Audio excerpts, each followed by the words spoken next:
হ্যাঁ, মুকেশ আম্বানির ডাক্তার কাল ইকবালের বাড়িতে এসেছিল।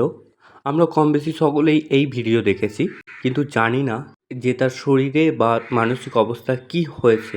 কেনই বা তার বাড়িতে ডাক্তার এলো মুম্বাই থেকে, একেবারে মুকেশ আম্বানির কোম্পানি থেকে। আমরা শুধু এটুকু জানি যে এই ছেলেটা পানিতে দীর্ঘদিন ধরে শুয়ে থাকে, আরও পানি থেকে বের হলেই গায়ে হাতে অসহ্য জ্বালা যন্ত্রণা আরম্ভ হয়।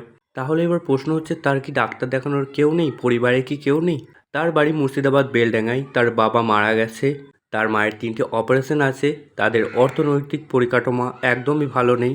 ট্রিটমেন্ট নেওয়ার জন্য তার কাছে সামর্থ্য না থাকায় সে রোজকার মতোই পুকুরে নেমে থাকতো, এবং হঠাৎই একদিন সে সমাজ মাধ্যমে ভাইরাল হয়ে যায়, এবং তারপর থেকে দেখা যায় যে সে 3-4 দিনে একেবারে পুকুর থেকে ওঠেইনি, এবং হঠাৎ সে যখন উঠলো তার গায়ে অসহ্য জ্বালা যন্ত্রণা আরম্ভ হলো। সেটা আমরা কম বেশি সকলেই সোশ্যাল মিডিয়াতে দেখেছি। তো তার পরক্ষণেই তাকে আবার পুকুরে নামতে হয়। তো এরকম হতে হতে সে যখন ভাইরাল হয়ে যায়, তাকে বুঝিয়ে পারিয়ে বাড়ি আনে এবং নিউজের মাধ্যমে ভাইরাল হয়। সে নিজে বলে যে আমার কাছে সামর্থ্য নেই আমার ট্রিটমেন্ট করানোয়, তাই আপনারা যদি কেউ সাহায্য করেন আমার খুব উপকার হতো, এরকম বলে।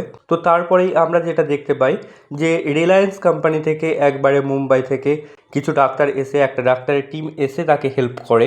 এছাড়াও একজন ডাক্তার গাজিয়াবাদের ডক্টর হার্স এবং তার ছেলে, তারা দুজন সোশ্যাল মিডিয়ার মাধ্যমে জানিয়েছিল যে আমরা ওই রোগের প্রতিষেধক তৈরি করে ফেলেছি। তো ইকবালের সঙ্গে কেউ যদি যোগাযোগ করাতে পারেন এবং তাকে যদি এখানে আনতে পারেন, আমরা তার সম্পূর্ণ ট্রিটমেন্ট ফ্রিতে করিয়ে দেবো, শুধু মেডিসিনের টাকাটা তাকে দিতে হবে। এরপরে দেখা যায় যে ওই ডক্টরের সাথেও ভিডিও কলে কথা হয়েছে।